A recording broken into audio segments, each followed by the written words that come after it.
Hello guys, welcome back to my YouTube channel Moral TV morality.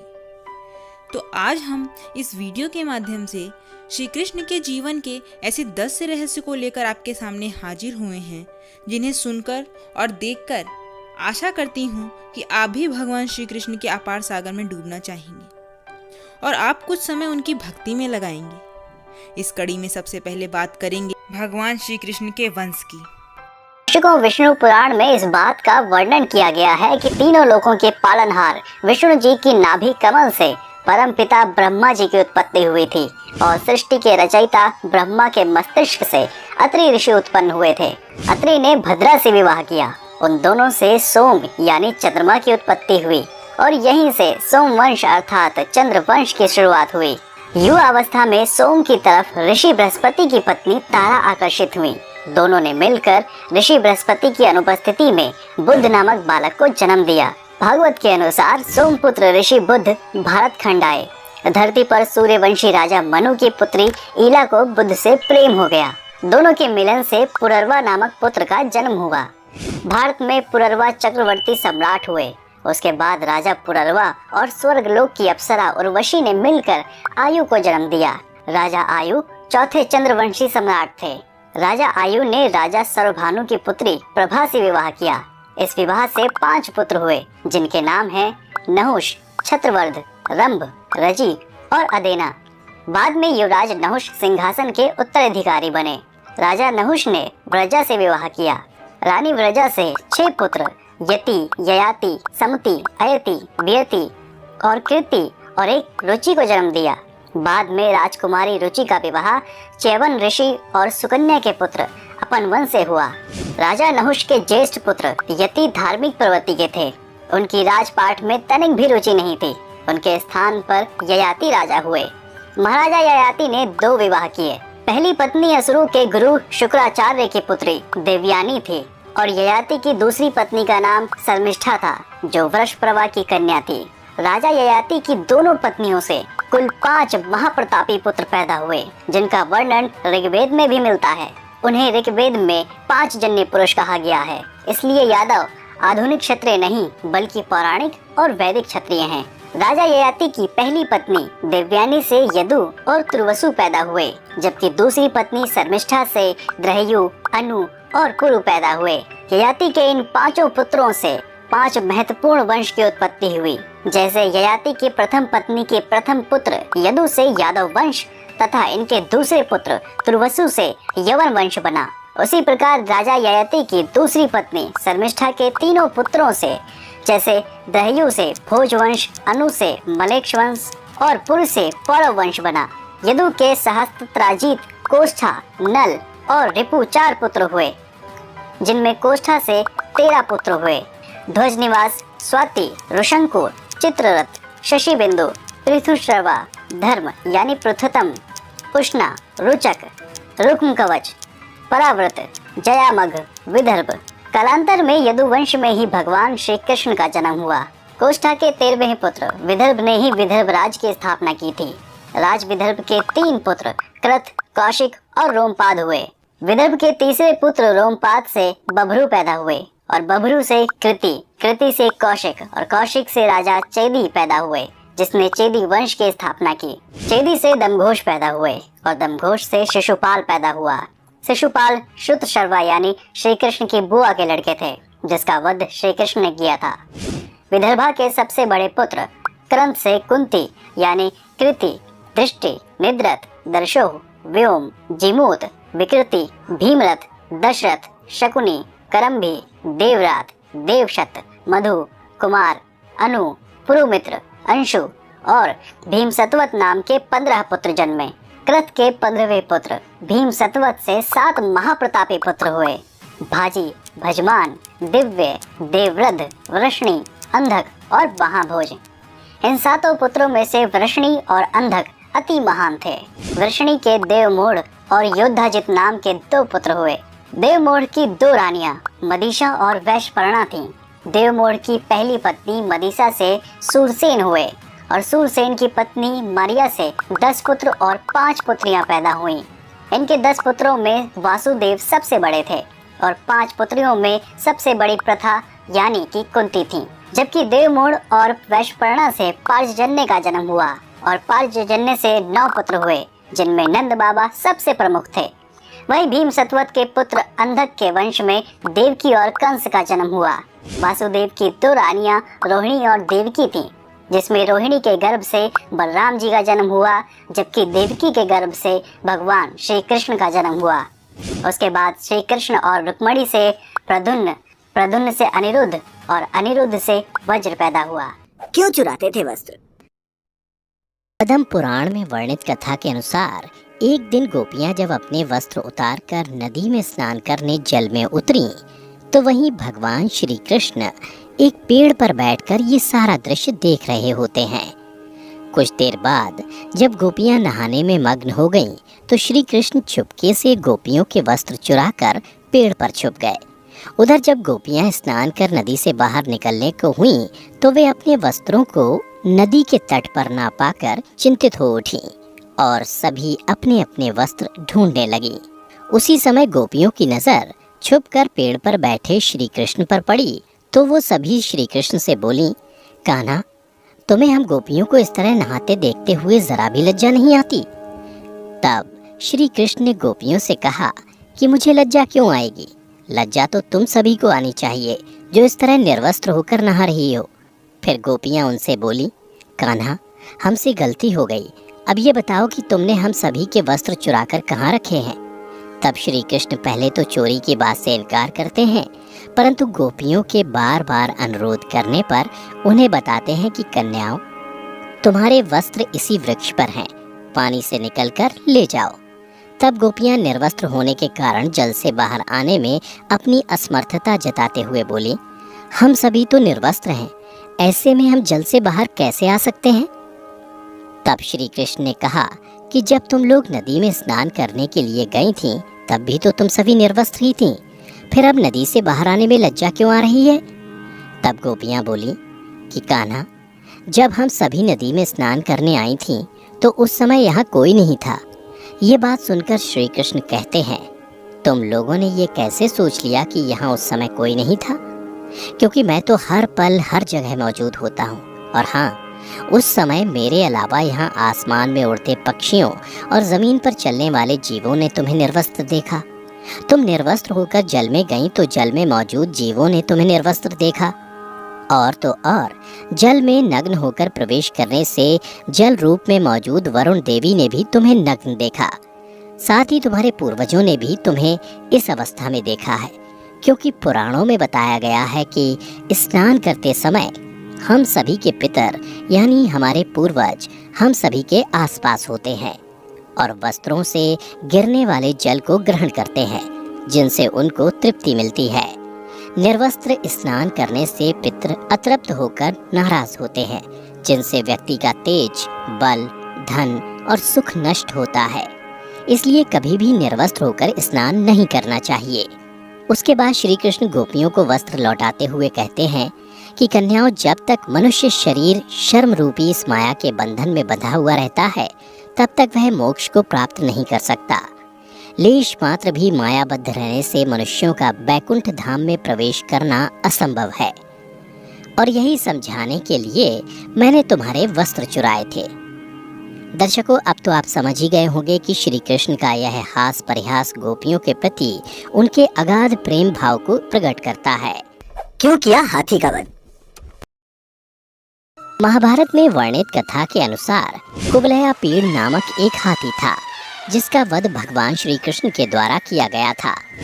ये कथा उस समय की है जब भगवान श्री कृष्ण को मारने की कई योजनाएं विफल हो गईं। तब मथुरा नरेश और श्री कृष्ण के मामा कंस ने अपने सेनापति अक्रूर को श्री कृष्ण और बलराम को मथुरा में आमंत्रित करने के लिए भेजा। अपने नरेश का आदेश पाते ही अक्रूर वृंदावन श्री कृष्ण के पास जा पहुंचा और उनसे कहा कि आपको महाराज कंस ने मथुरा आने को कहा है। यह सुनकर श्री कृष्ण के पालनकर्ता नंद और यशोदा चिंतित हो गए, परंतु श्री कृष्ण ने मुस्कुराते हुए कहा, अक्रूर जी, आप अपने नरेश से कह दीजिएगा कि मैंने उनका निमंत्रण स्वीकार कर लिया है और मैं और मेरे ताऊ बलराम निश्चित समय पर मथुरा पहुंच जाएंगे। उसके बाद कंस का सेनापति अक्रूर मथुरा वापस चला गया।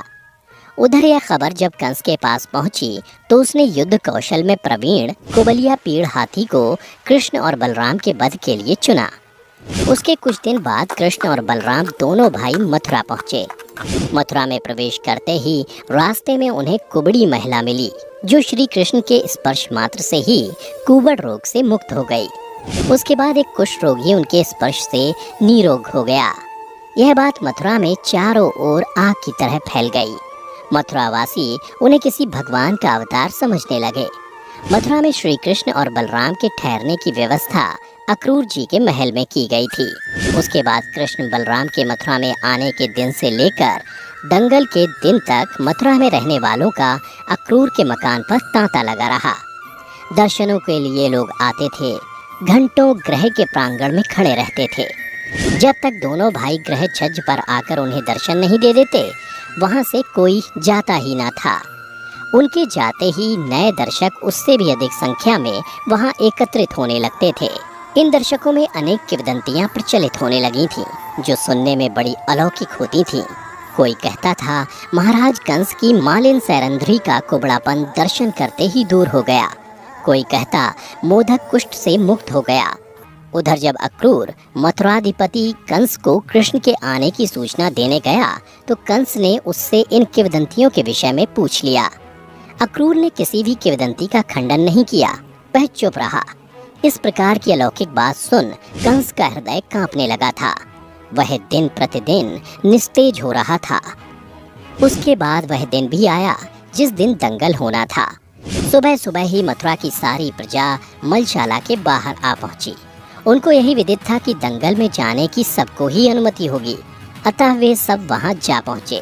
परंतु वहां पहुंचकर प्रजाजनों ने देखा कि मलशाला के द्वार पर एक हाथी खड़ा था और भीतर जाने का यत्न करने वाले को सूंड से उठाकर दूर फेंक रहा था। मलशाला में नगाड़े की ध्वनि आने लगी थी। नगाड़े की ध्वनि सुन कृष्ण बलराम, जो स्नान आदि से निवृत्त होकर तैयार बैठे थे, उस ओर चल पड़े। फिर दोनों प्रशंसकों से घिरे मलशाला के द्वार पर पहुंचे तो वहां एकत्रित भीड़ ने इनको पूर्ण परिस्थिति से अवगत करा दिया। कृष्ण समझ गए कि यह उनको भीतर अकेले घेरने का षड्यंत्र है। इस कारण उन्होंने सबको पीछे हटकर खड़े रहने की राय दी। दोनों भाई आगे बढ़ हाथी के महावत से बोले, ओ महावत, हम कंस के निमंत्रण पर उससे मल्लयुद्ध करने के लिए आए हैं, हमारा मार्ग छोड़ दो। तब हाथी पर बैठे महावत ने श्री कृष्ण से कहा कि पहले प्रवेश पत्र दिखाओ, यहाँ बिना प्रवेश पत्र के भीतर जाने की अनुमति नहीं है। दोनों भाइयों के पास प्रवेश पत्र तो था, परंतु वे तो प्रजा के लिए मार्ग द्वार खोलना चाहते थे। इसलिए वे बोले, हम योद्धा हैं, हम बिना प्रवेश पत्र के ही भीतर जाएंगे। इस पर महावत के संकेत पर हाथी ने उनको पकड़ने के लिए सूंड उठाई और कृष्ण को कमर में लपेटने के लिए झपटा, परंतु कृष्ण बड़ी ही चपलता से एक ओर दूर हट गए और हाथी की पीठ की ओर जाकर खड़े हो गए। उसके बाद इससे पहले कि हाथी को महावत घुमाए, कृष्ण ने हाथी की पूंछ पकड़ ली और उसे घसीटने लगे। हाथी के लिए यह एक नया अनुभव था। वह घबराकर पीछे हटने लगा। इस प्रकार देखने वालों को ऐसा प्रतीत हुआ कि हाथी पीछे की ओर घसीटता जा रहा है। यह देख मथुरा की प्रजा श्री कृष्ण की जय जयकार करने लगी। इससे घबराकर हाथी अपने दोनों अगले पांव उठाकर पिछले पांव के बल खड़ा हो गया और जोर जोर से चिंघाड़ने लगा। यह अवसर देख कृष्ण पूंछ का आश्रय लेकर हाथी की पीठ पर चढ़ गए और लपक कर महावत की गर्दन पर सवार हो गए। महावत कृष्ण की इस स्फूर्ति और उनके मन की दृढ़ता देख घबरा गया। अंकुश उसके हाथ से छूट गया। थोड़ी देर बाद श्री कृष्ण भी हाथी से फिसलकर नीचे जमीन पर आ गिरे। कृष्ण को जमीन पर देखते ही कुबलिया पीड़ उन पर झपट पड़ा और सूंड से कृष्ण को लपेट लिया। वह कृष्ण को नीचे पटकने ही वाला था कि वो पकड़ से फिसलकर निकल आए। कृष्ण जल्दी से हाथी के पैरों के पीछे छिप गए। कृष्ण को फिसलते देख कुबलिया पीड़ ने उन्हें कुचलने के लिए अपना पैर उठाया, लेकिन कृष्ण फिर बच गए। दैत्याकार हाथी को देखकर बलराम भी अपने भाई को बचाने आ गए। हाथी ने दोनों भाइयों को गुस्से से देखा और दांतों से उन पर हमला करने के लिए झपटा। कृष्ण और बलराम ने मजबूती से उसका एक एक दांत पकड़ लिया और उन्हें टुकड़े टुकड़े कर दिया। हाथी तड़प कर नीचे गिर पड़ा। दोनों ने उसी हाथी के दांतों से उसे मार डाला।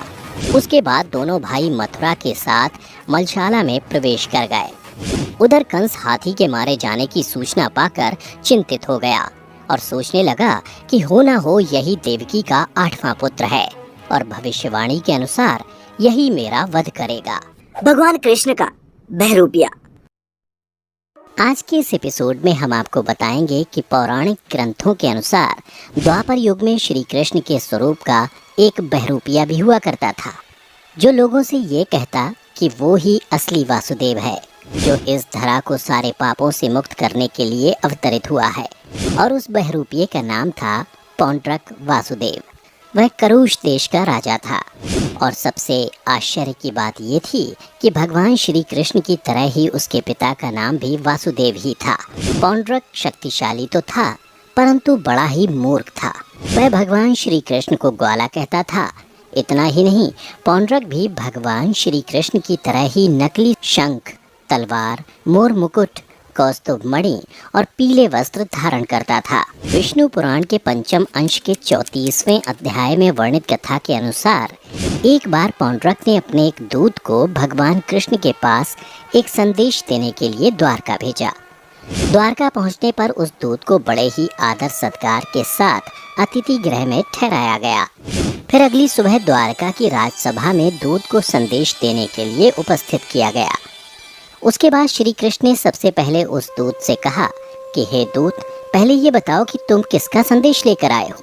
तब उस दूत ने कहा, हे श्री कृष्ण, मैं करुष देश के राजा पौंड्रक का दूत हूँ और उन्होंने मुझे आपके लिए खास संदेश के साथ यहाँ भेजा है। क्या वो संदेश मैं आपको सुना सकता हूँ?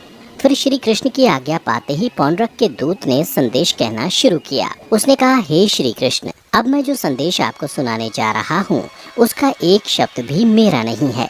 संदेश के सारे शब्द महाराज पौंड्रक के हैं, जिसके अनुसार उन्होंने आपको ये कहलवाया है कि एकमात्र मैं ही वासुदेव हूँ, दूसरा कोई नहीं है। प्राणियों पर कृपा करने के लिए मैंने ही अवतार ग्रहण किया है। तुम तो एक ग्वाला हो जो बचपन में लोगों के घरों से माखन चुराया करते थे। तुमने झूठ मूठ का अपना नाम वासुदेव रख लिया है, अब उसे छोड़ दो। यदुवंशी तुमने मूर्खतावश मेरे चिन्ह धारण कर रखे हैं, उन्हें छोड़कर मेरी शरण में आओ और मेरा सुदर्शन चक्र जो तुमने चुरा रखा है उसे मुझे लौटा दो, और यदि मेरी बात तुम्हें स्वीकार ना हो तो मुझसे युद्ध करो। पौंड्रक के दूत की ये बात सुनकर उग्रसेन आदि सभासद जोर जोर से हंसने लगे। उनकी हंसी समाप्त होने के बाद भगवान श्री कृष्ण ने दूत से कहा कि हे दूत, तुम जाकर अपने राजा से मेरी ओर से यह कह देना कि रे मूर्ख, चक्र आदि चिन्ह यूं ही नहीं छोड़ूंगा और ना ही मैं तुमसे युद्ध करने से डरता हूँ। भगवान श्री कृष्ण का यह तिरस्कार पूर्ण संवाद लेकर पौंड्रक का दूत अपने स्वामी के पास आया और उसे कह सुनाया। इधर भगवान श्री कृष्ण गरुड़ पर सवार होकर काशी की ओर चल पड़े, क्योंकि वह करुष का राजा पौंड्रक उन दिनों वहीं अपने मित्र काशी राज के पास रहता था। काशी की सीमा पर पहुंचकर द्वारका की सेना ने आक्रमण कर दिया। उधर भगवान श्री कृष्ण के आक्रमण का समाचार पाकर महारथी पौंड्रक भी 2 अक्षौहिणी सेना के साथ शीघ्र ही नगर से बाहर निकल आया। काशी का राजा पौंड्रक का मित्र था, इसलिए वह भी उसकी सहायता करने के लिए 3 अक्षौहिणी सेना के साथ उसके पीछे पीछे आ गया। अब भगवान श्री कृष्ण ने पौंड्रक को देखा। पौंड्रक ने भी उन्हीं की तरह शंख, चक्र, तलवार, गदा, शारंग, धनुष और श्रीवत्स चिन्ह आदि धारण कर रखे थे।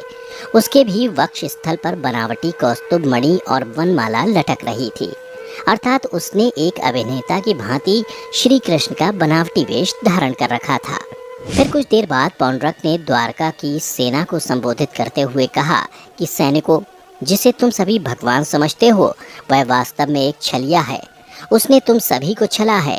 मेरी ओर से युद्ध करो, क्योंकि मैं ही असली वासुदेव हूँ। अगर तुम लोगों को मेरी बातों पर विश्वास नहीं हो रहा है तो तुम लोग ही ये बताओ कि क्या ये सच नहीं है कि बचपन में ये ग्वाला वृंदावन में लोगों के घर चोरियां करता था, उनका माखन चुराकर खा लिया करता था। तब उससे भी मन नहीं भरा तो वह वहाँ की बहू बेटियों के वस्त्र चुराने लगा ताकि उनकी इज्जत से ये खेल सके। यह सुनकर श्री कृष्ण क्रोधित हो उठे और उन्होंने पौंड्रक से कहा, रे मूर्ख, चुप हो जा, नहीं तो मैं तुम्हारा अंत कर दूंगा। यह सुन पौंड्रक जोर जोर से हंसने लगा और फिर श्री कृष्ण से कहना शुरू किया कि रे ग्वाला, तू क्या मुझे मारेगा? तुझमें इतनी शक्ति ही कहाँ है कि तू मेरा वध कर सके? तुम तो मेरे सुदर्शन चक्र को चुराकर खुद को बलवान समझते हो। यदि तुम में हिम्मत है तो मेरा सुदर्शन चक्र मुझे वापस कर दे। इसी तरह पौंड्रक ने श्री कृष्ण को कई प्रकार से अपमानित किया और फिर भगवान श्री कृष्ण और शत्रु सेना के बीच भयंकर युद्ध शुरू हो गया। ये युद्ध काफी देर तक चला। युद्ध के दौरान काशीराज भी बलराम के हाथों मारे गए और जब अंत में पौंड्रक अकेला बच गया तब भगवान श्री कृष्ण पौंड्रक से बोले, पौंड्रक, तुम मुझसे अपना सुदर्शन चक्र मांग रहे थे ना, लो मैं तुम्हें तुम्हारा चक्र वापस कर रहा हूँ। इतना कहकर भगवान श्री कृष्ण ने अपना सुदर्शन चक्र पौंड्रक की ओर छोड़ दिया। यह देख पौंड्रक मुस्कुराने लगा और उसने अपनी उंगली उठा ली ताकि भगवान श्री कृष्ण की भांति ही वह भी सुदर्शन चक्र को अपनी अंगुली में धारण कर सके। परंतु जैसे ही पौंड्रक ने सुदर्शन चक्र को अपनी अंगुली में धारण किया, उसका भार बढ़ने लगा और फिर अंत में वह उसी सुदर्शन चक्र में समा गया। उसके बाद सुदर्शन चक्र वापस आकर भगवान कृष्ण की अंगुली में समा गया। हनुमान जी की ली थी परीक्षा। कथा के अनुसार एक समय सुदर्शन चक्र को अपनी शक्ति पर अहंकार हो गया। वह मन ही मन सोचने लगा कि तीनों लोकों में उससे बड़ा कोई शक्तिशाली नहीं है। सुदर्शन चक्र को यह अभिमान हो गया था कि भगवान श्री कृष्ण भी अंत में दुष्टों का नाश करने के लिए मेरी ही सहायता लेते हैं। उधर इस बात का ज्ञान जब भगवान श्री कृष्ण को पता चला तो उन्होंने निश्चय किया कि किसी भी तरह सुदर्शन चक्र के अहंकार को तोड़ना ही होगा। फिर भगवान श्री कृष्ण ने सुदर्शन चक्र के अभिमान को तोड़ने के लिए हनुमान जी की सहायता ली और उन्होंने हनुमान जी को याद किया। कहते हैं कि अगर कोई भक्त सच्चे मन से अपने आराध्य को याद करता है तो उसे उनसे मिलने की आवश्यकता नहीं होती। दूर रहते हुए भी भक्त और भगवान दोनों एक दूसरे की बात समझ जाते हैं। इसलिए कृष्ण जी के याद करते ही हनुमान जी समझ गए कि प्रभु उन्हें याद कर रहे हैं। क्योंकि हनुमान जी यह जानते थे कि उनके प्रभु श्री राम और श्री कृष्ण एक ही हैं, इसलिए वो बिना किसी देरी के द्वारका के लिए निकल पड़े और द्वारका पहुंचकर वो श्री कृष्ण से मिलने दरबार में जाने की बजाय द्वारका के राज उपवन में चले गए। उपवन में पहुंचने पर उन्होंने देखा कि वहां के वृक्षों पर बड़े ही मीठे और रसीले फल लगे हुए हैं।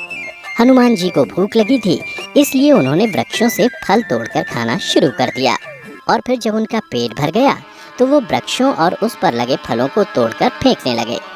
उधर जब इस बात का पता दरबार में बैठे श्री कृष्ण को पता चला तो वो मन ही मन मुस्कुराने लगे और फिर उन्होंने अपनी सेना को आदेश दिया कि जाकर उस वानर को पकड़ लाएं। श्री कृष्ण का आदेश पाते ही उनकी सेना हनुमान जी को पकड़ने के लिए राज उपवन के लिए निकल पड़ी। वहां पहुंचकर सेना ने हनुमान जी को ललकारा और कहा, हे मूर्ख वानर, तुम बाग क्यों उजाड़ रहे हो और इस तरह इन फलों को क्यों तोड़ रहे हो? क्या तुम नहीं जानते कि यहाँ का राजा कौन है? अगर नहीं जानते तो मैं तुम्हें बता दूं कि यहाँ के राजा श्री कृष्ण हैं और वो तुम्हें दरबार में बुला रहे हैं। सेना नायक की बातें सुनकर महाबली हनुमान ने क्रोधित होने का ढोंग करते हुए कहा कि कौन कृष्ण? मैं किसी कृष्ण को नहीं जानता। मैं तो प्रभु श्री राम का सेवक हूँ। इसलिए जाओ और अपने राजा कृष्ण को कह दो कि मैं नहीं आऊँगा। यह सुन सेना नायक क्रोधित हो उठा और हनुमान जी से बोला, अगर तुम अपने आप मेरे साथ नहीं चलोगे तो मैं तुम्हें जबरदस्ती पकड़ कर ले जाऊँगा। फिर जैसे ही श्री कृष्ण की सेना हनुमान जी को पकड़ने के लिए आगे बढ़ी, वैसे ही हनुमान जी सारी सेना को पूंछ में लपेटकर राजमहल में फेंक दिया। यह देख सेनापति वहां से भाग गया और श्री कृष्ण को दरबार में आकर बताया कि वह कोई साधारण वानर नहीं है। फिर उसने श्री कृष्ण को सारी बात बताई। उसके बाद श्री कृष्ण ने अपने सेनापति से कहा कि आप उस वानर को जाकर कहिए कि श्री राम आपको बुला रहे हैं। यह सुन सेना नायक वहां से हनुमान जी के पास चला गया। इधर श्री कृष्ण ने सुदर्शन चक्र को आदेश दिया कि तुम्हें द्वार की रखवाली करनी है और इस बात का भी ध्यान रखना है कि कोई भी बिना अनुमति के अंदर ना आ पाए। अगर कोई बिना आज्ञा के अंदर आने का प्रयास करे तो उसका वध कर देना। यह सुन सुदर्शन चक्र द्वार की रखवाली करने लगा। चूँकि श्री कृष्ण ये समझते थे कि श्री राम का संदेश सुनकर हनुमान जी एक पल भी नहीं रुक सकते हैं। उधर सेना नायक ने जब हनुमान जी से कहा कि श्री राम तुम्हें बुला रहे हैं तो हनुमान जी बिना देर किए दरबार के लिए निकल पड़े और जब दरबार के द्वार पर पहुंचे तो सुदर्शन चक्र ने उन्हें रोकते हुए कहा कि मेरी अनुमति के बगैर तुम अंदर नहीं जा सकते। किंतु सुदर्शन चक्र यह नहीं जानता था कि जब श्री राम बुला रहे हों तब हनुमान जी को तीनों लोकों में कोई नहीं रोक सकता। सुदर्शन की बात सुनकर हनुमान जी ने सुदर्शन से अपना रास्ता छोड़ने के लिए कहा, लेकिन सुदर्शन ने हनुमान जी को युद्ध के लिए ललकारा और फिर दोनों में महाभयंकर युद्ध होने लगा। किंतु कुछ समय बाद जब हनुमान जी को ज्ञात हुआ कि सुदर्शन के साथ युद्ध में उलझकर मेरा समय बर्बाद हो रहा है, तो उन्होंने मन ही मन सोचा कि किसी भी तरह इस युद्ध को जल्द ही समाप्त करना होगा। उसके बाद उन्होंने सुदर्शन को पकड़कर अपने मुंह में रख लिया और फिर वो अंदर दरबार में पहुंच गए। दरबार में पहुंचकर हनुमान जी सबसे पहले श्री कृष्ण के चरणों में नतमस्तक हो गए। यह देख श्री कृष्ण जी ने हनुमान को गले से लगा लिया और फिर उनसे पूछा, हनुमान तुम अंदर कैसे आए? क्या किसी ने तुम्हें रोका नहीं?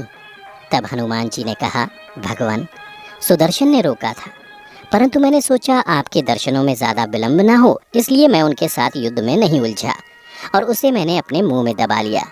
इतना कहकर हनुमान जी ने अपने मुंह से सुदर्शन चक्र को निकालकर श्री कृष्ण के चरणों में रख दिया।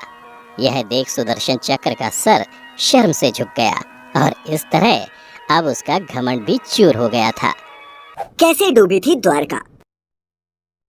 द्वारका नगरी को श्री कृष्ण की कर्मभूमि भी माना जाता है। महाभारत में वर्णित कथा के अनुसार श्री कृष्ण ने जब कंस का वध किया तब जरासंध ने कृष्ण और यदुवंशियों का नामो निशान मिटाने की ठान ली और मौका मिलते ही जरासंध मथुरा और यादवों पर बार बार आक्रमण करता रहा।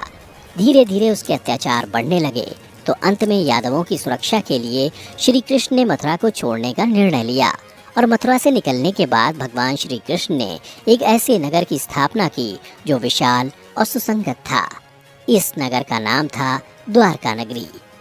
कहते हैं कि श्री कृष्ण अपने कुल बंधुओं के साथ द्वारका में बड़े आराम से रहने लगे। समय बीतता गया। 36 साल तक राज करने के बाद और श्री कृष्ण की मृत्यु के बाद द्वारका नगरी समुद्र में समा गई। पौराणिक ग्रंथों में द्वारका के समुद्र में विलीन होने से जुड़ी 2 कथाओं का विवरण मिलता है। पहला माता गांधारी द्वारा श्री कृष्ण को दिया गया श्राप और दूसरा ऋषियों द्वारा श्री कृष्ण पुत्र सांब को दिया गया श्राप। कथा के अनुसार महाभारत युद्ध में कौरवों पर विजय प्राप्त करने के पश्चात जब युधिष्ठिर का हस्तिनापुर के राजमहल में राज तिलक हो रहा था, तब कौरवों की माता गांधारी ने अपने 100 पुत्रों के वध और महाभारत युद्ध के लिए श्री कृष्ण को दोषी ठहराते हुए श्राप दिया कि जिस प्रकार कौरवों के वंश का नाश हुआ है, ठीक उसी प्रकार यदुवंश का भी नाश होगा।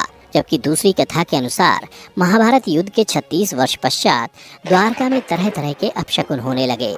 तब एक दिन महर्षि विश्वामित्र, कणों, देवर्षि नारद आदि द्वारका आए। वहां यादव कुल के नवयुवकों ने उनके साथ परिहास करने का सोचा। इसके लिए वे श्री कृष्ण के पुत्र सांव को स्त्री वेश में ऋषियों के पास ले गए और कहा कि ये स्त्री गर्भवती है, आप लोग बताइए कि इसके गर्भ से क्या उत्पन्न होगा। नवयुवकों के ऐसा कहने के बाद ऋषिगण ध्यान करने लगे और जब उन्हें पता चला उनके सामने ये सभी जिसे स्त्री बता रहे हैं वो वास्तव में एक पुरुष है, तो उन लोगों को बड़ा क्रोध आया और फिर उन्होंने नवयुवकों से कहा, तुम लोगों ने हमारा अपमान किया है, इसलिए श्री कृष्ण का यह पुत्र एक लोहे के मूसल को जन्म देगा जिससे तुम लोग अपने समस्त कुल का संहार करोगे। उस मूसल के प्रभाव से केवल श्री कृष्ण व बलराम ही बच पाएंगे। उधर श्री कृष्ण को जब ये बात पता चली तो उन्होंने कहा, यह बात अवश्य सत्य होगी। मुनियों के श्राप के प्रभाव से दूसरे ही दिन सांब ने मूसल को जन्म दिया। जब ये बात राजा उग्रसेन को पता चली तो उन्होंने उस मूसल को चुराकर समुद्र में फेंकवा दिया। इसके बाद राजा उग्रसेन व श्री कृष्ण ने नगर में घोषणा करवा दी कि आज से कोई भी वृष्णि व अंधकवंशी अपने घर में मदिरा तैयार नहीं करेगा और यदि ऐसा करता कोई भी व्यक्ति पकड़ा जाएगा तो उसे मृत्यु दंड दिया जाएगा। घोषणा सुनकर द्वारकावासियों ने मदिरा नहीं बनाने का निश्चय किया, परंतु फिर भी इसके बाद द्वारका में भयंकर अपशकुन होने लगे। प्रतिदिन आंधी चलने लगी, चूहे इतने बढ़ गए कि मार्गों पर मनुष्यों से ज्यादा चूहे दिखाई देने लगे। उस समय यदुवंशियों को पाप करते शर्म नहीं आती थी। उधर नगर में होते इन अपशकुनों को देख भगवान श्री कृष्ण समझ गए कि कौरवों की माता गांधारी का श्राप सत्य होने का समय आ गया है। उन्होंने देखा कि इस समय वैसा ही योग बन रहा है जैसा महाभारत के युद्ध के समय बना था। फिर श्री कृष्ण ने यदुवंशियों को तीर्थ यात्रा करने की आज्ञा दी। श्री कृष्ण की आज्ञा से सभी राजवंशी समुद्र के तट पर प्रभास तीर्थ आकर निवास करने लगे। प्रभास तीर्थ में रहते हुए एक दिन सात्यकी ने आवेश में आकर कृतवर्मा का उपहास उड़ाया और अनादर कर दिया। कृतवर्मा ने भी कुछ ऐसे शब्द कहे कि सात्यकी को क्रोध आ गया और उसने कृतवर्मा का वध कर दिया। यह देख अंधक वंशियों ने सात्यकी को घेर लिया और हमला कर दिया। सात्यकी को अकेला देख श्री कृष्ण के पुत्र प्रद्युम्न उसे बचाने दौड़े और सात्यकी और प्रद्युम्न अकेले ही अंधक वंशियों से भिड़ गए, परंतु संख्या में अधिक होने के कारण वे अंधक वंशियों को पराजित नहीं कर पाए और अंत में उनके हाथों मारे गए। अपने पुत्र और सात्यकी की मृत्यु से क्रोधित होकर श्री कृष्ण ने एक मुट्ठी एर का घास उखाड़ ली। हाथ में आते ही वह घास वज्र के समान भयंकर लोहे की मूसल बन गई। जो कोई भी वह घास उखाड़ता वह भयंकर मूसल में बदल जाती। उन मूसलों के एक ही प्रहार से प्राण निकल जाते थे। उस समय काल के प्रभाव से सभी वीर मूसलों से एक दूसरे का वध करने लगे। यदुवंशी भी आपस में लड़ते हुए मरने लगे। श्री कृष्ण के देखते ही देखते सांब, चारुदेशन, अनिरुद्ध और गध की मृत्यु हो गई। अंत में श्री कृष्ण ने अपने सारथी दारुक से कहा कि तुम हस्तिनापुर जाओ और अर्जुन को पूरी घटना बताकर द्वारका ले आओ। दारुक ने ऐसा ही किया। इसके बाद श्री कृष्ण बलराम को उसी स्थान पर रहने का कहकर द्वारका लौट आए। फिर श्री कृष्ण ने पूरी घटना अपने पिता वासुदेव जी को बता दी। यदुवंशियों के संहार की बात जानकर उन्हें भी बहुत दुख हुआ। श्री कृष्ण ने वासुदेव जी से कहा कि आप अर्जुन के आने तक स्त्रियों की रक्षा करें। इस समय बलराम जी वन में मेरी प्रतीक्षा कर रहे हैं, मैं उनसे मिलने जा रहा हूँ। ये कहकर श्री कृष्ण बलराम से मिलने चल पड़े। वन में जाकर श्री कृष्ण ने देखा कि बलराम जी समाधि में लीन है। देखते ही देखते बलराम शेषनाग रूप में परिवर्तित हो गए और भगवान श्री कृष्ण से आज्ञा लेकर बैकुंठ धाम वापस लौट गए। उधर बलराम जी द्वारा देह त्यागने के बाद श्री कृष्ण वन में घूमने लगे। घूमते घूमते वे एक स्थान पर बैठ गए और गांधारी द्वारा दिए गए श्राप के बारे में विचार करने लगे। देह त्यागने की इच्छा से श्री कृष्ण ने अपनी इंद्रियों का संयमित किया और महायोग की अवस्था में पृथ्वी पर लेट गए। जिस समय भगवान श्री कृष्ण समाधि में लीन थे, उसी समय जरा नाम का एक शिकारी हिरणों का शिकार करने के उद्देश्य से वहां आ गया। उसने हिरण समझकर दूर से ही श्री कृष्ण पर वाण चला दिया। वाण चलाने के बाद जब वो अपना शिकार पकड़ने के लिए आगे बढ़ा तो योग में स्थित भगवान श्री कृष्ण को देखकर उसे अपनी भूल पर पश्चाताप हुआ। तब श्री कृष्ण ने उसे आश्वासन दिया और परम धाम चले गए। इधर दारुक हस्तिनापुर पहुंचकर यदुवंशियों के संहार की पूरी घटना पांडवों को बता दी। यह सुनकर पांडवों को बहुत शोक हुआ। अर्जुन तुरंत ही अपने मामा वसुदेव से मिलने के लिए द्वारका चल दिए। अर्जुन जब द्वारका पहुंचे तो श्री कृष्ण की रानियां उन्हें देखकर रोने लगीं। उन्हें रोता देख अर्जुन भी रोने लगे और श्री कृष्ण को याद करने लगे। इसके बाद अर्जुन वसुदेव जी से मिले। वसुदेव जी ने अर्जुन को श्री कृष्ण का संदेश सुनाते हुए कहा कि द्वारका शीघ्र ही समुद्र में डूबने वाली है, अतः तुम सभी नगरवासियों को अपने साथ ले जाओ। उसके बाद अर्जुन अपने साथ श्री कृष्ण के परिजनों तथा सभी नगरवासियों को लेकर इंद्रप्रस्थ की ओर चल दिए। उन सभी के जाते ही द्वारका नगरी समुद्र में डूब गई। यह दृश्य देखकर सभी को बड़ा आश्चर्य हुआ और 2005-2007 में भारतीय पुरातत्व सर्वेक्षण के निर्देशन में भारतीय नौसेना के गोताखोरों ने समुद्र में समाये द्वारका नगरी के अवशेषों को खोज निकाला, जो इस पौराणिक कथा की प्रामाणिकता को साबित कर चुका है। इस खोजी टीम को समुद्र में 560 मीटर लंबी द्वारका की दीवार भी मिली। इतना ही नहीं, उन्हें पौराणिक समय के कुछ बर्तन भी मिले जो 1528 ईसा पूर्व से 3000 ईसा पूर्व के हैं। खोजकर्ताओं की माने तो समुद्र की गहराई में मिली ये नगरी लगभग 9000 साल पुरानी है। किस किस से लड़ा था युद्ध? भगवान कृष्ण के जन्म लेते ही तीनों लोकों में समस्त देवगणों ने उन्हें नमन किया। जब वासुदेव भगवान कृष्ण को नंद के यहाँ ले जा रहे थे तो यमुना नदी ने अपना स्तर बढ़ाकर उनके चरण स्पर्श किए और वापस अपनी मूल अवस्था में चली गई। और इसमें अचंभे की तो कोई बात ही नहीं है। परमेश्वर का एक स्पर्श मात्र ही उद्धार के द्वार खोल देता है। भगवान कृष्ण बाल्यावस्था से ही समस्त लोक में विख्यात हो गए थे। बचपन में ही उन्होंने युद्ध करके बड़े से बड़े राक्षसों को परास्त किया। तो आइए जानते हैं भगवान कृष्ण के मुख्य युद्धों के विषय में। कंस के साथ युद्ध। श्रीमद् भागवतम में भगवान कृष्ण के द्वारा की गई सभी लीलाओं का वर्णन मिलता है। भगवान कृष्ण के जीवन का पहला युद्ध तो उनके जन्म लेते ही आरंभ हो गया था और इस युद्ध के विषय में हम सभी जानते हैं। उनके मामा कंस को एक आकाशवाणी से ज्ञात हुआ था कि देवकी और वसुदेव का 8वां पुत्र उसका वध करेगा। इसलिए वो जन्म होते ही उनकी सभी संतानों की निर्मम हत्या कर देता था। सातवीं संतान के रूप में शेषनाग ने माँ देवकी के गर्भ में प्रवेश किया, परंतु भगवान विष्णु ने शेष की रक्षा के लिए योग माया की सहायता से देवकी की इस संतान को वसुदेव की पत्नी रोहिणी के गर्भ में स्थापित कर दिया। इसके पश्चात भगवान विष्णु स्वयं देवकी के गर्भ में 8वें पुत्र के रूप में प्रवेश हुए। भगवान के जन्म लेते ही कारागृह के सभी संतरी सो गए और वसुदेव भगवान कृष्ण को नंद बाबा के महल पहुंचाने में सफल हो सके। जब कंस को इस बात का पता चला तब उसने कृष्ण के वध के लिए विभिन्न रूपों में दैत्यों को भेजना आरंभ किया। भगवान कृष्ण ने बचपन में ही इन सभी दैत्यों का वध किया था। इनमें पूतना वध सबसे अधिक प्रसिद्ध है। दोस्तों, पूतना वध की विस्तृत जानकारी हम पहले अपने एक वीडियो के माध्यम से दे चुके हैं। जब कंस द्वारा भेजे गए सभी असुर मृत्यु को प्राप्त हुए, तब अंततः कंस ने कृष्ण और बलराम को एक समारोह में आमंत्रित किया।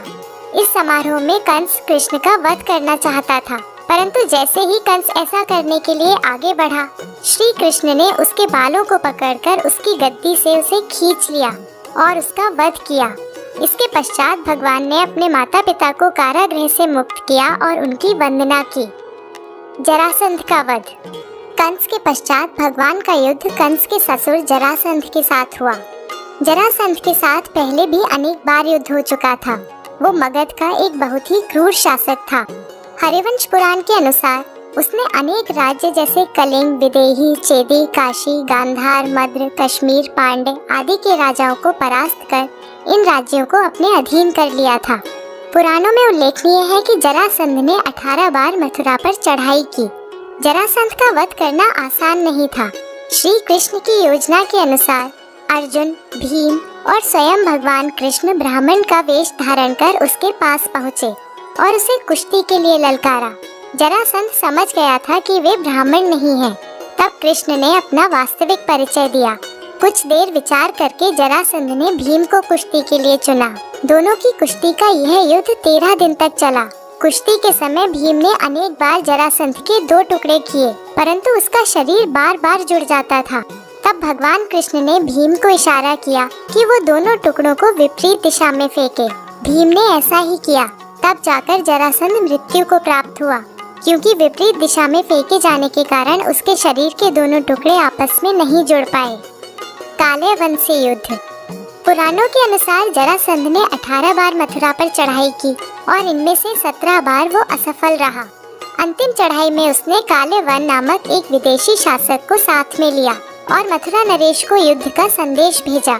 मथुरा नरेश कृष्ण ने उत्तर में संदेश भेजा कि युद्ध केवल उनके और काले वन के मध्य ही होगा। काले वन इस पर सहमत हुआ। जब कृष्ण और काले वन का युद्ध हो रहा था तो कृष्ण युद्ध भूमि छोड़कर भागने लगे और एक गुफा में प्रवेश कर गए। कहा जाता है कि इसी युद्ध के बाद भगवान कृष्ण का नाम रणछोड़ पड़ा। काले वन ने भी उनका पीछा करते करते गुफा में प्रवेश किया और वहां उसने एक व्यक्ति को गुफा में सोते हुए देखा। उसने उस व्यक्ति को ही कृष्ण समझकर उस पर लात मारी। जैसे ही उस व्यक्ति ने आंखें खोली तो तत्काल ही काले वन उनके तेज से जलकर भस्म हो गया। यह पुरुष कोई और नहीं अपितु महान तपस्वी इक्ष्वाकु वंश के महाराज मानधाता के पुत्र राजा मुकुंद चंद थे। भगवान कृष्ण जानते थे कि उनकी गुफा में प्रवेश करने मात्र से ही काले वन मृत्यु को प्राप्त होगा। कृष्ण और शिव का जीवाणु युद्ध। इस युद्ध को विश्व का प्रथम जीवाणु युद्ध माना जाता है। इसमें भगवान कृष्ण ने बाणासुर और महादेव शिव के साथ युद्ध के समय माहेश्वर ज्वर के विरुद्ध वैष्णव ज्वर का प्रयोग किया। बाणासुर शोणितपुर के राजा थे। उनकी एक कन्या थी जिसका नाम उषा था। उषा अनिरुद्ध से प्रेम करती थी और अनिरुद्ध श्री कृष्ण के पुत्र प्रद्युम्न के पुत्र थे। उषा ने एक बार अपनी मायावी सहेली चित्रलेखा से कहकर अनिरुद्ध का हरण करवा लिया। इसके पश्चात अनिरुद्ध और उषा ने गंधर्व विवाह किया। जब बाणासुर को यह ज्ञात हुआ तो उसने अनिरुद्ध को कारागृह में डाल दिया। एक बार महादेव शिव ने बाणासुर को उसकी रक्षा का वचन दिया था। जब भगवान कृष्ण को अनिरुद्ध के कारागृह में होने की बात पता चली तो उन्होंने बाणासुर के राज्य पर चढ़ाई कर दी। बाणासुर ने शिव जी का आवाहन करके उनसे अपनी रक्षा का निवेदन किया और तब शिव की सेना और कृष्ण की सेना के मध्य भयंकर युद्ध हुआ। दोनों पक्षों ने विध्वंसक शस्त्रों का प्रयोग किया, जैसे शिव जी ने पाशुपतास्त्र और भगवान कृष्ण के द्वारा नारायणास्त्र का प्रयोग किया गया। दोनों ही शस्त्रों से भयंकर अग्नि उत्पन्न हुई, परंतु किसी भी पक्ष को कोई हानि नहीं हुई। तब अंततः शिव जी ने अपना सबसे प्रभावशाली अस्त्र शिव ज्वर अग्नि अर्थात माहेश्वर ज्वर छोड़ा, जिसके कारण चारों दिशाओं में अग्नि फैल गई और भयानक जीवाणुओं के कारण बीमारियां फैलने लगी। ऐसी स्थिति देख भगवान कृष्ण को ना चाहते हुए भी अपना भयंकर विध्वंसक अस्त्र नारायण ज्वर शीत अर्थात वैष्णव ज्वर चलाना पड़ा। इससे ज्वर का तो विनाश हो गया, परंतु अग्नि और शीत ने मिलकर प्राकृतिक वातावरण का नाश कर दिया।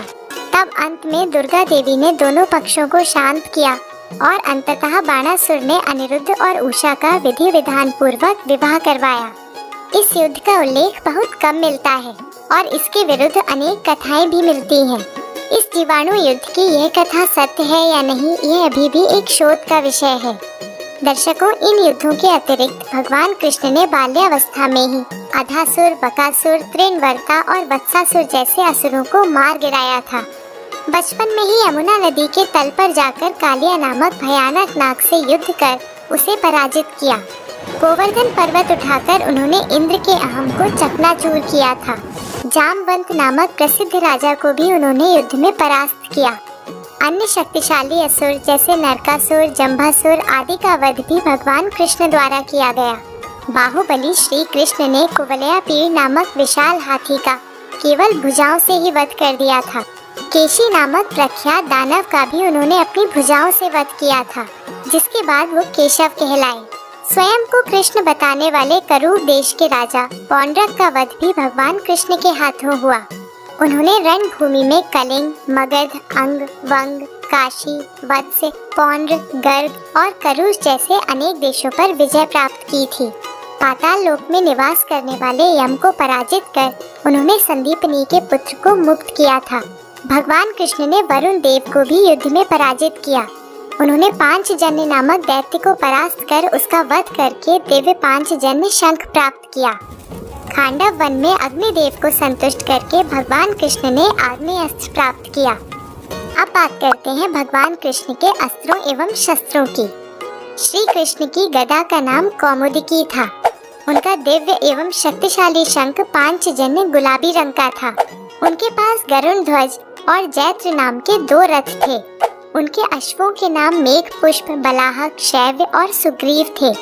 भगवान कृष्ण के पास एक दिव्य सुदर्शन चक्र था, जो उन्हें भगवान विष्णु के अंशावतार भगवान परशुराम से प्राप्त हुआ था। शिव जी के पश्चात पाशुपतास्त्र भगवान कृष्ण और अर्जुन के पास था। इनके अतिरिक्त उनके पास शक्तिशाली प्रस्वपास्त्र भी था, जो भगवान कृष्ण के अलावा केवल भीष्म, शिव और वसुगण के पास था। श्री कृष्ण द्वापर युग के सबसे महान धनुर्धर थे। उनके धनुष का नाम सारंग था। साथ ही विध्वंसक अस्त्र जैसे वैष्णवास्त्र, आग्नेयास्त्र, ब्रह्मास्त्र, गरुणास्त्र और नारायणास्त्र आदि का उन्हें पूर्ण ज्ञान था। चाहे कूटनीति से युद्ध करना हो या अस्त्रों या शस्त्रों का ज्ञान हो, भगवान कृष्ण के समक्ष बड़े से बड़े योद्धाओं ने घुटने टेक दिए थे। श्री कृष्ण परम पिता परमेश्वर हैं और उनकी शक्ति हमारी कल्पना से भी परे है। उनकी लीलाओं, नीतियों और शक्तियों का विश्लेषण करना हमारे लिए संभव ही नहीं। पृथ्वीलोक छोड़ने के बाद क्या हुआ पत्नियों का? कि कृष्ण भगवान की मृत्यु के पश्चात उनकी पत्नियों का क्या हुआ? कौरवों की माँ और धृतराष्ट्र की पत्नी गांधारी का विचार था कि यदि भगवान कृष्ण चाहते तो इतिहास के सबसे बड़े युद्ध महाभारत पर विराम लगा सकते थे। अपनी बुद्धि एवं शक्ति से वे इतने भयावह नरसंहार और रक्तपात को रोक सकते थे। गांधारी के विचार में कृष्ण के कारण ही उसके पुत्रों की मृत्यु हुई। महाभारत युद्ध के पश्चात जब युधिष्ठिर का राज तिलक हो रहा था, तब गांधारी ने कृष्ण को दोषी ठहराते हुए श्राप दिया कि जिस प्रकार कौरव वंश का नाश हुआ है, उसी प्रकार यदुवंश भी समाप्त हो जाएगा। महाभारत के पश्चात भगवान कृष्ण ने अपनी 8 पत्नियों, जिन्हें अष्टभरी भी कहा जाता है, के साथ जीवन व्यतीत किया। कृष्ण की कुल मिलाकर 16,108 पत्नियां थीं, जिनमें से प्रमुख 8 पत्नियों के नाम रुक्मिणी, जाम्बवती, सत्यभामा, कालिंदी, मित्रविंदा, सत्या, भद्रा और लक्ष्मणा थे। भविष्य, स्कंद और वराह पुराण के अनुसार एक बार नारद मुनि द्वारका नगरी पधारे। वहाँ कृष्ण और जाम्बवती के पुत्र सांब ने नारद मुनि की ओर ध्यान ही नहीं दिया। ऐसा निरादर देख मुनि ने उसे सबक सिखाने का निश्चय किया और भगवान की सभी पत्नियों और सांब को मदिरा पान करा दिया। इसके पश्चात कृष्ण की पत्नियों ने अपनी चेतना खो दी और उनका स्वयं पर नियंत्रण ही नहीं रहा। उनमें से एक पत्नी ने सांब की पत्नी का भेष धारण कर लिया। सांब का ऐसा कृत्य देख कृष्ण ने उसे कुष्ठ रोग से पीड़ित होने का श्राप दिया और अपनी पत्नियों को कहा कि मेरी मृत्यु के पश्चात तुम सभी का अभीर राज्य के लोगों के द्वारा अपहरण कर लिया जाएगा। एक बार ऋषि विश्वामित्र, ऋषि दुर्वासा, ऋषि वशिष्ठ और नारद मुनि तीर्थ यात्रा से वापस आते समय कृष्ण और बलराम से भेंट करने हेतु द्वारका पधारे। वहाँ सांब सहित यदुवंश के कुछ युवाओं ने महर्षियों को देख उनका उपहास किया, जिस कारण महर्षियों ने सभी यदुवंशियों को श्राप दे दिया। इस श्राप और गांधारी के द्वारा दिए गए श्राप के परिणाम स्वरूप किसी कारणवश सभी यदुवंशी आपस में ही लड़ने लगे और इस लड़ाई ने इतना भयंकर रूप ले लिया कि यदुवंश समाप्त हो गया। भगवान कृष्ण के पुत्र और पौत्र सभी की मृत्यु हो गई। यदुवंशियों में केवल कृष्ण के प्रपौत्र वज्र ही जीवित रहे। वज्र अनिरुद्ध के पुत्र थे और अनिरुद्ध प्रद्युम्न के पुत्र थे। महाभारत के मौसल पर्व के अनुसार श्री कृष्ण और बलराम ने अपने भौतिक शरीर त्याग दिए। इनकी मृत्यु किस प्रकार हुई इसका वर्णन हम पिछले वीडियोस में कर चुके हैं। अर्जुन ने कृष्ण और बलराम की पत्नियों को उनके पतियों की मृत्यु के विषय में कुछ नहीं बताया। उनकी पत्नियों एवं संतानों को अर्जुन इंद्रप्रस्थ ले जा रहे थे। रास्ते में इतनी महिलाओं की रक्षा के लिए केवल एक योद्धा को उपस्थित देख अभीर वर्ग के लोगों ने उन पर आक्रमण कर दिया और कृष्ण की पत्नियों सहित सभी को बंदी बना लिया, जो स्वयं कृष्ण भगवान का उनकी पत्नियों के लिए दिए गए श्राप के परिणाम स्वरूप हुआ। भगवान के इस संसार से जाने के पश्चात अर्जुन ने अपनी शक्तियाँ खो दी, क्योंकि अर्जुन को जिन कारणों के लिए अपनी शक्तियों का उपयोग करना था वे सभी अब पूरे हो चुके थे। अर्जुन ने यदुवंश के लोगों की रक्षा का हर संभव प्रयास किया, परंतु उसके सभी शस्त्र भी असफल हो रहे थे। केवल कृष्ण की 8 पत्नियां, बलराम की पत्नियां और कुछ सेवक ही अभीरों के आक्रमण से बच गए थे। ये सभी अर्जुन के साथ पहले इंद्रप्रस्थ और अंत में कुरुक्षेत्र पहुँचे। हस्तिनापुर के लोगों ने द्वारका वासियों को शरण देने के उचित प्रबंध किए। अर्जुन ने सभी को राज्य में उचित स्थान देकर अपना कर्तव्य पूर्ण किया और अंत में भगवान कृष्ण के प्रपौत्र वज्र को मथुरा का राजा बनाया। इसके पश्चात अर्जुन ने अष्टभर्य को भगवान कृष्ण की मृत्यु के विषय में भी बता दिया, जिसके परिणाम स्वरूप रुक्मिणी और जाम्बवती सती हो गई और सत्यभामा समेत अन्य पत्नियां वन में तपस्या के लिए चली गईं। ये सभी केवल फल और पत्तों के आहार पर जीवित रहकर भगवान श्री हरि की आराधना करती रहीं। भगवान कृष्ण के सबसे शक्तिशाली अस्त्र नारायणास्त्र। यदि नारायणास्त्र का प्रयोग एक बार किया जाता था तो संपूर्ण सृष्टि में कोई भी शक्ति इसे रोकने में सक्षम नहीं थी। इस अस्त्र को केवल समर्पण से रोका जा सकता था। शत्रु यदि कहीं छुप भी जाए तो यह अस्त्र उसे ढूंढकर उसका वध कर देता था। यदि किसी को इस अस्त्र से बचना होता था तो समर्पण के अतिरिक्त कोई विकल्प नहीं था। इसका निर्माण सतयुग में स्वयं भगवान नारायण द्वारा किया गया।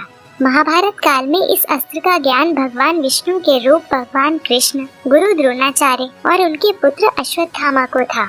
युद्ध के समय जब अश्वत्थामा ने अपने पिता की मृत्यु के पश्चात पांडवों की अक्षौहिणी सेना को नष्ट कर दिया था, तब भगवान कृष्ण ने सबको समर्पण करने के लिए कहा, अन्यथा पांडव सेना का विनाश निश्चित था। सुदर्शन चक्र।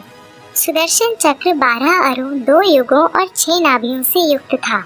यह अत्यंत गतिशील और बड़े से बड़े अस्त्रों का नाश करने वाला था।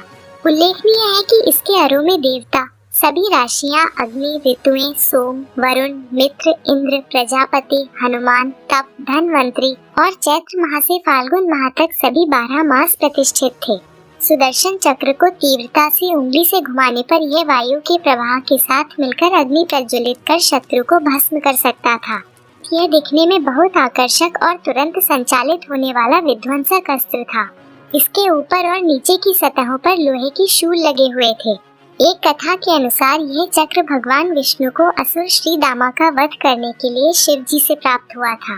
भगवान विष्णु से यह अग्निदेव के पास गया, अग्निदेव से वरुण देव के पास और वरुण देव से भगवान परशुराम के पास पहुंचा और अंततः परशुराम ने सुदर्शन चक्र भगवान कृष्ण को दिया। कहा जाता है गोमांतक पर्वत पर श्री कृष्ण और जरासंध के युद्ध के पश्चात कृष्ण और परशुराम की भेंट हुई और भगवान कृष्ण ने परशुराम को युद्ध का पूरा हाल सुनाया। तब परशुराम ने कृष्ण को सुदर्शन चक्र के योग्य बताकर उन्हें यह अस्त्र सौंप दिया। भगवान कृष्ण द्वारा इसका पहला प्रयोग एक हिंसक प्रवृत्ति के राजा श्रीगाल पर किया गया था। एक अन्य कथा के अनुसार ऐसा माना जाता है कि भगवान कृष्ण को यह अस्त्र देवी से प्राप्त हुआ था। कौमुदकी गदा। कौमुदकी गदा को भगवान विष्णु अपने बाएं हाथ में धारण करते हैं। यह विष्णु जी की शक्तियों का स्रोत है। विष्णु जी की भिन्न भिन्न अवस्थाओं में यह गदा भिन्न बातों का प्रतीक है। जैसे विष्णु जी की ध्यानावस्था में कौमुदकी ज्ञान, बुद्धि एवं समय की शक्ति को प्रदर्शित करता है। विष्णु पुराण में गदा को ज्ञान की शक्ति बताया गया है। इसके अतिरिक्त यह गदा वो लोग जो अहम एवं अहंकार में जीते हैं उनकी इस प्रकार की प्रवृत्ति को भी प्रदर्शित करता है। विष्णु धर्मोत्तर पुराण में कौमुदकी भगवान विष्णु की पत्नी तथा समृद्धि एवं बुद्धि की देवी लक्ष्मी को दर्शाता है। वहीं कृष्णोपनिषद में यह गदा माँ काली अर्थात समय की शक्ति को दर्शाता है। यह गदा महाभारत काल में भगवान कृष्ण को वरुण देव से प्राप्त हुई थी। कौमुदकी भयंकर गर्जना उत्पन्न करके शक्तिशाली असुरों और राक्षसों का विनाश करने में सक्षम थी। वैष्णवास्त्र। भगवान विष्णु द्वारा निर्मित वैष्णवास्त्र की सबसे बड़ी शक्ति थी इसकी गति। बहुत अधिक तीव्र गति के कारण शत्रु के लिए इसे रोक पाना बहुत कठिन होता था। भगवान विष्णु के वराह अवतार ने यह अस्त्र पृथ्वी को प्रदान किया था। पृथ्वी से यह नर्क के राजा नरकासुर को प्राप्त हुआ। नरकासुर ने यह अस्त्र अपने पुत्र भागदत्त को प्रदान किया।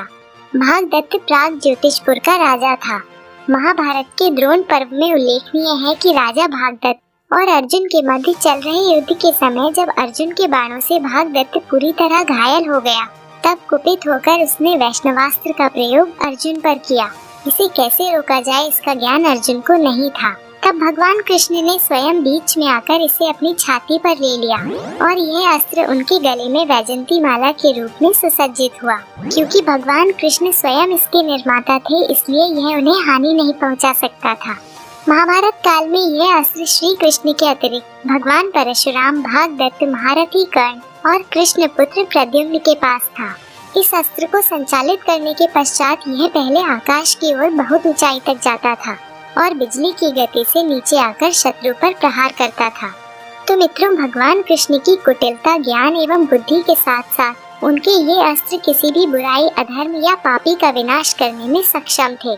नहीं जला था संस्कार में शरीर का ये अंग। ऐसा कहा जाता है कि जब भगवान कृष्ण की मृत्यु के पश्चात उनका दाह संस्कार हुआ तब उनके शरीर का एक अंग नहीं जला था। तो आइए इस वीडियो के माध्यम से जानते हैं कि क्या भगवान के शरीर का दाह संस्कार हुआ? यदि हाँ तो कौन सा अंग नहीं जला और क्यों? भगवान कृष्ण की लीलाएं उनके बचपन से ही बहुत रोचक रही हैं। उनकी मनमोहक छवि, उनके द्वारा की गई लीलाएं और उनके प्रति सबका प्रेम अतुलनीय है। भगवद गीता के अनुसार भगवान कृष्ण की मर्जी के बिना एक पत्ता भी नहीं हिलता, अर्थात संसार में जो कुछ भी होता है वो केवल उनकी इच्छा से ही होता है। उनकी इच्छा के बिना कुछ भी संभव नहीं। वे ही परमपिता परमात्मा है। महाभारत का युद्ध भी उनकी इच्छा से ही हुआ, जिसके माध्यम से उन्होंने धर्म का महत्व बताया और उन्होंने स्वयं भी धर्म का ही पक्ष लिया। चूँकि कौरव अधर्म के पक्षपाती थे, भगवान कृष्ण ने दुर्योधन को बहुत समझाने का प्रयास किया, परंतु दुर्योधन अपने हठ पर ही अड़ा रहा। तब महाभारत युद्ध के अतिरिक्त और कोई चारा नहीं बचा था। महाभारत युद्ध के समय जब दुर्योधन का अंत हुआ, तब उसकी मां शोकाकुल हो उठी और रणभूमि में जब वो पुत्रों की मृत्यु पर शोक व्यक्त करने पहुंची, तब उन्होंने श्री कृष्ण को श्राप दिया कि ठीक 36 वर्षों पश्चात उनकी मृत्यु हो जाएगी, क्योंकि उन्हें गलत फहमी थी कि उनके पुत्रों की मृत्यु भगवान कृष्ण के कारण ही हुई है। वास्तव में तो भगवान कृष्ण किसी श्राप के कारण नहीं, अपितु अपनी इच्छा से ही संसार से अदृश्य हुए थे, क्योंकि जो भी इस संसार में आता है उसकी देह का विनाश निश्चित है। भगवान मृत्यु लोक छोड़कर कैसे अपने लोक गए, इसका वर्णन भागवत पुराण के 11वें स्कंद में मिलता है। मित्रों, यह तो आप जानते ही हैं कि भागवत पुराण शुकदेव गोस्वामी जी के द्वारा राजा परीक्षित को सुनाई गई थी। 11वें स्कंद में शुकदेव जी परीक्षित महाराज से कहते हैं कि भगवान कृष्ण ने विचार किया कि यदुवंश अभी भी पृथ्वी पर है और पूर्णतया मुझ पर आश्रित है। यदुवंश के लोग धन, जनबल, घोड़े आदि से बलशाली हैं और पृथ्वी पर अपनी मनमानी कर रहे हैं। यहाँ तक कि देवता भी उन्हें पराजित नहीं कर सकते। इसलिए मुझे यदुवंश के लोगों में आपस में कलह उत्पन्न करनी होगी। उसके पश्चात ही मैं अपने धाम वापस जाऊंगा। ऐसा विचार करके भगवान ने एक लीला रचाई। आइए इसे विस्तार में जानते हैं। भगवान कृष्ण द्वारका नगरी के राजा थे। एक बार ऋषि विश्वामित्र, नारद मुनि और ऋषि दुर्वासा द्वारका नगरी पधारे। द्वारका में युवाओं का स्वभाव बहुत चंचल और उद्दंड था। एक बार कृष्ण पुत्र सांब समेत कुछ यदुवंश कुमारों को शरारत सूझी। सांब ने स्त्री का रूप धारण किया और वे सभी तीनों ऋषियों के पास पहुँचे और सांब को गर्भवती महिला बताकर ऋषियों के साथ मजाक करने का दुस्साहस किया। ऋषियों ने भाप लिया कि उनके साथ मजाक हो रहा है। तब उन्होंने सांब को श्राप दिया कि वो ऐसे मूसल को जन्म देगा जिससे उसके कुल का नाश होगा। वास्तव में ऋषि मुनियों को भगवत प्रेरणा के कारण क्रोध आया, अतः ये भगवान की ही लीला थी। इस प्रकार के महापुरुष भगवान की लीला में सहयोग करते हैं, इसलिए मृत्यु लोक में निवास करके यहाँ के लोगों के समान ही व्यवहार करते हैं। उनका वास्तविक व्यवहार ऐसा नहीं होता। वे तो सदैव ही भगवान की भक्ति में लीन रहते हैं। ऋषियों का श्राप सुनकर सभी कुमार घबरा गए। उन सब ने सांब को स्त्री का रूप देने के लिए जो कृत्रिम पेट बनाया था उसे फाड़कर देखा तो उसमें वास्तव में मूसल था। यह देख वे सभी पछताने लगे। उन्होंने इस पूरी घटना के विषय में उग्रसेन को बताया। उग्रसेन मथुरा के राजा और कंस के पिता थे।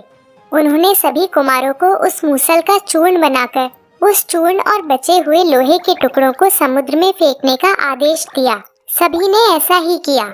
वो चूर्ण पानी के साथ बहकर किनारे पर आ गया और जो लोहे के टुकड़े बचे थे उसे एक मछली ने निगल लिया। कुछ दिन पश्चात यह चूर्ण एरक के रूप में उगा, जो एक बिना गांठ की घास होती है। एक बार समुद्र में कुछ मछुआरे मछलियां पकड़ने पहुंचे और उस मछली को भी पकड़ा जिसने लोहे के टुकड़े निगल लिए थे। उस मछली के पेट से निकले लोहे के टुकड़े को एक बहेलिये ने अपने बाण की नोक पर लगा लिया। एक बार ब्रह्मा जी अपने पुत्रों और देवताओं के साथ द्वारका नगरी पधारे और भगवान से प्रार्थना की कि यदि अब वे चाहें तो अपने धाम पधार सकते हैं। तब श्री कृष्ण ने कहा कि मैं निश्चय कर चुका हूँ कि यदुवंशियों का नाश होते ही मैं परम धाम के लिए प्रस्थान करूँगा। तब सभी ने भगवान को प्रणाम किया और अपने धाम की ओर चले गए। उन सबके जाने के पश्चात द्वारका में कुछ दुर्भाग्यपूर्ण घटनाएं, उत्पात और अपशगुन होने लगे। यह देख भगवान ने बच्चों, स्त्रियों और वृद्धों को शंखधार क्षेत्र और अन्य सभी को प्रभास क्षेत्र में जाने का आदेश दिया, जहाँ से सरस्वती नदी बहकर समुद्र में मिलती है। प्रभास क्षेत्र में पहुंचकर सभी ने भगवान के आदेशानुसार पूजा अर्चना एवं भक्ति पूरी श्रद्धा से किए, परंतु वे सभी मैरेयक नामक मदिरा का पान करने लगे।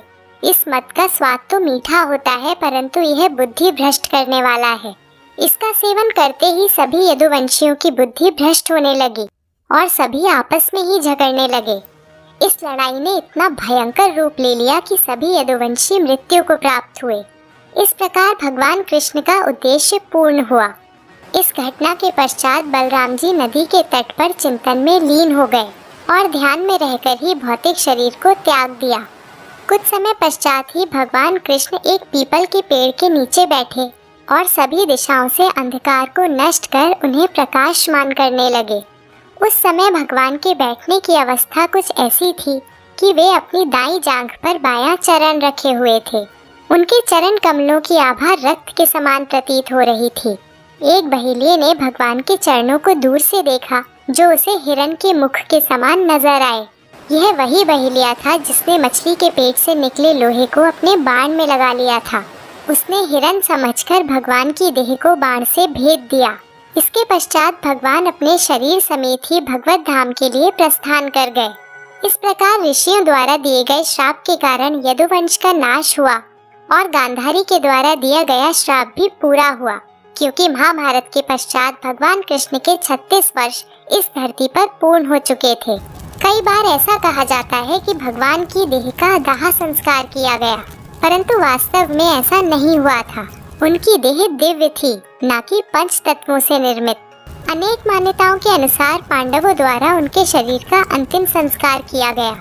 जब उनकी पूरी देह जल गई, परंतु हृदय जलकर नष्ट नहीं हुआ और अंत तक जलता रहा, तब उनके हृदय को जल में प्रवाहित किया गया।